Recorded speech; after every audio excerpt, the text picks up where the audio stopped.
Varicose veins కి సరైన చికిత్స కోసం సంప్రదించండి ఎవిస్ హాస్పిటల్. నమస్తే రమ్మగారు. నమస్తే జయ. రమ్మగారు, నాయనార్ గాథలు చెప్పుకుంటున్నాం. చోళ దేశంలో యనాదినాథ నాయనార్ అని ఒక నాయనార్. ఈయన అరిసోల్ అనే నది, ఆ నదీ పరివాహక ప్రాంతంలో ఉన్నటువంటి అక్కడ పరివాహక ప్రాంతంలో కుంభకోణం గ్రామం, కుంభకోణం ఇప్పుడు ఉందిగా, అక్కడ నివసించేవారట.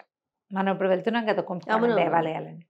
ఆ కుంభకోణం దేవాలయాలు కూడా చేయాలి జయ ఒకసారి. అవును రమ్మగారు కదా, నవగ్రహ దేవాలయాలు.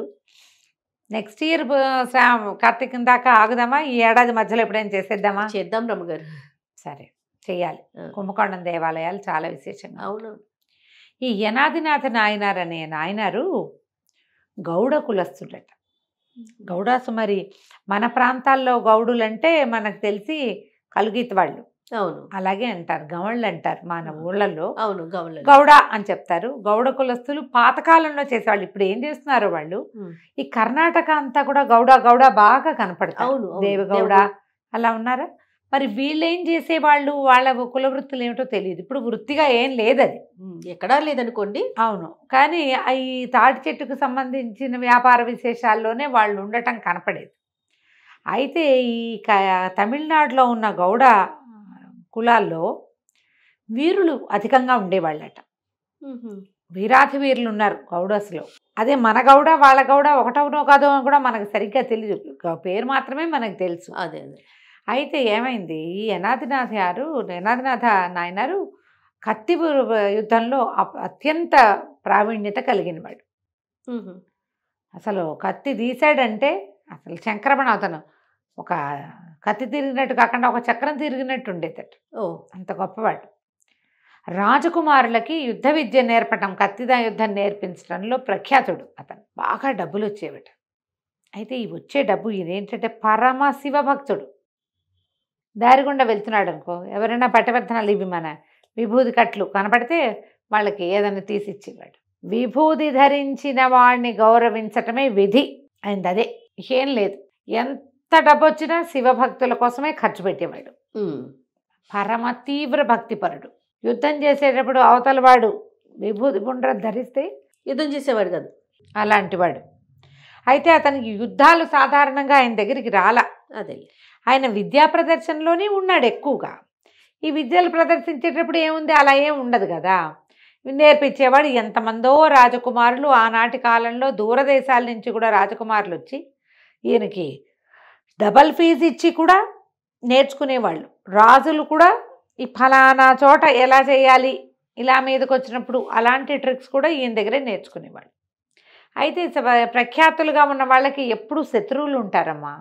అకారణంగా ఏంటి వీడికే ఇంత రావాలి, ఇప్పుడు కూడా ఉన్నారు, వీళ్ళకి ఎందుకు ఇంత పేరు రావాలి, మనలాంటి వాళ్ళే వీళ్ళు ఎందుకు ఎక్కిపోవాలి, అలా అనిపిస్తూ ఉంటుంది. వీడు మనం ఒకటే చోట చదువుకున్నాం, వీడు మనకి ఒకటే రకమైన లివింగు, వీడెందుకు ప్రఖ్యాతుడు కావాలి అనిపించే వాళ్ళు లేరు ఇప్పుడు, కనిపిస్తూ ఉంటారు. ఆ కాలంలో 9-10 శతాబ్దాల్లోనూ కూడా ఇలాంటి దౌర్భాగ్యులు ఉన్నారు. ఎవడి కర్మానుభవాన్ని బట్టి వాడికి కష్టం కానీ సుఖం కానీ వస్తాయి, అది ఉండదు. అవునండి, ఆ మాయామోహితులుగా ఉంటారు ప్రజలు. అయితే చాలామంది ఈయన మీద కచ్చగట్టి ఉండేవాళ్ళు. వీడు అంతు చూడాలనిపించేది, వీడికి శాస్తి చేయాలనిపించేది, అలా ఉండేది మనుషులకి. వీళ్ళలో అతిశూరన్ అనేవాడు ఒకడు ఉండేవాడట, గౌడ కులస్తుడే అతను కూడా. అతనికి ఎలాగైనా ఈ నాయనారిని జయించాలని ఉండేది. సాటి వాళ్ళని ఒక 10 మందిని మంచి కత్తి యుద్ధ వీరుల్ని చేరదీశాడు. సొమ్ము ఖర్చు పెట్టేవాడు వాళ్ళ మీద. ఇతన్ని జయించాలని పెట్టుకున్నాడు. ఒకనాడు ఆయన ఇది చేసి వస్తూ ఉంటే, నది నుంచి స్నానం చేసి వస్తూ ఉంటే కత్తి లేని వాడి మీద, నిరాయుధుడి మీద పడ్డారట.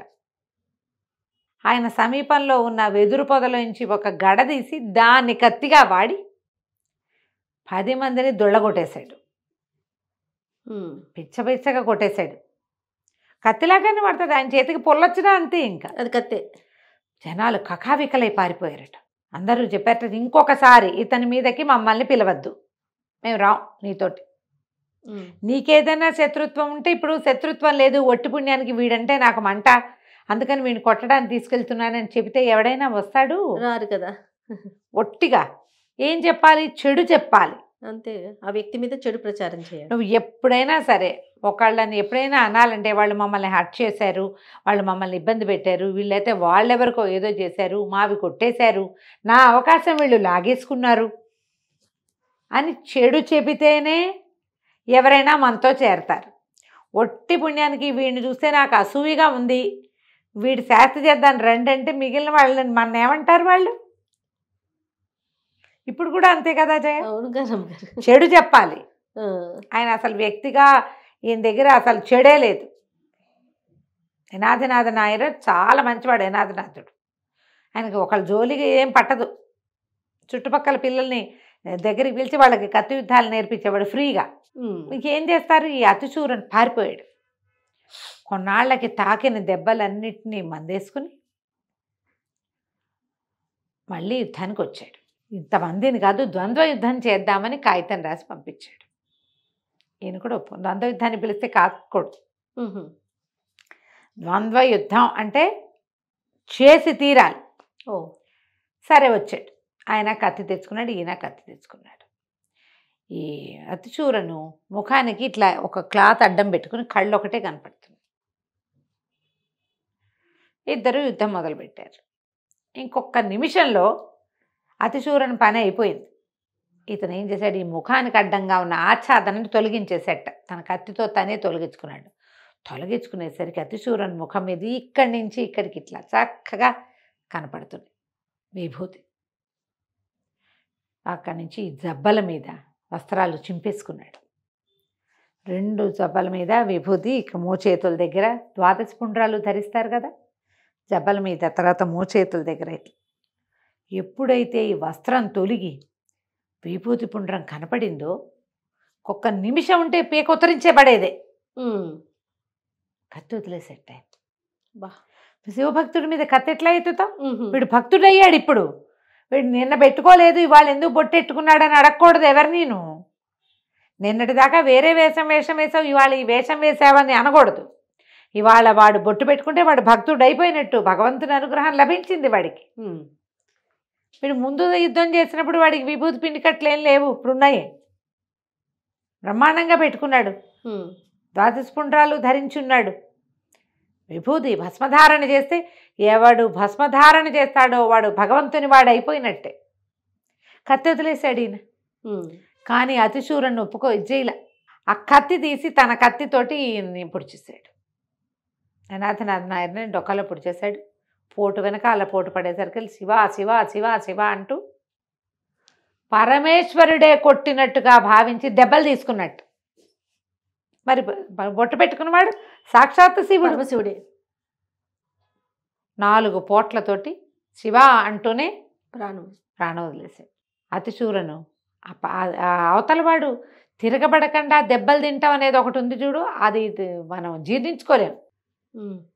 స్పృహ తప్పి పడిపోయాడు. కొట్టేశాడు, పొడిచేశాడు, కానీ స్పృహ తప్పిపోయాడు. ఆ దాన్ని తనని వదిలేస్తాడని చేశాడు. చూపించింది ఎందుకు? తనని వదిలేయటం కోసం. కానీ ఎప్పుడైతే ఆయన ఊరికే కత్తి దించి వెనక్కి తగ్గటం కాకుండా కత్తి వదిలేశాడో దొరికిపోయాడు ఈయన. ఆకాశం నుంచి విమానం వచ్చి ఈయన్ని పరమేశ్వరుడి దగ్గర తీసుకుపోయిందట. ఆ విమానం రావటం చుట్టుపక్కల చోద్యం ఈ యుద్ధం చూడడానికి వచ్చిన వాళ్ళందరూ చూశారు. ఎవడైతే ఈయన మరణానికి కారణమయ్యాడో అతిశూరని మాత్రం చూడలే. విమానంలో ఆయన ఆత్మని తీసుకెళ్ళిపోవడం, ఆ తర్వాత ఆయనకి శవ సంస్కారం చేయబడింది. ఎలాంటి కథలు ఉంటాయి, అద్భుతమైన కథలు కదా రమ్మగారు. ఈ కాలంలో ఉంటుందంటే ఇది అన్ని కూడా కలియుగంలో జరిగినవే. నాయనార్ గాథలు పురాతనమైనవంటే ముందు యుగంలో జరిగినవి కాదు, పురాతనమైనవి. 1400 ఏళ్ల క్రితం, 1200 ఏళ్ల క్రితం, 1000 ఏళ్ల క్రితం అట్లా జరిగినవిగానే చెప్తారు.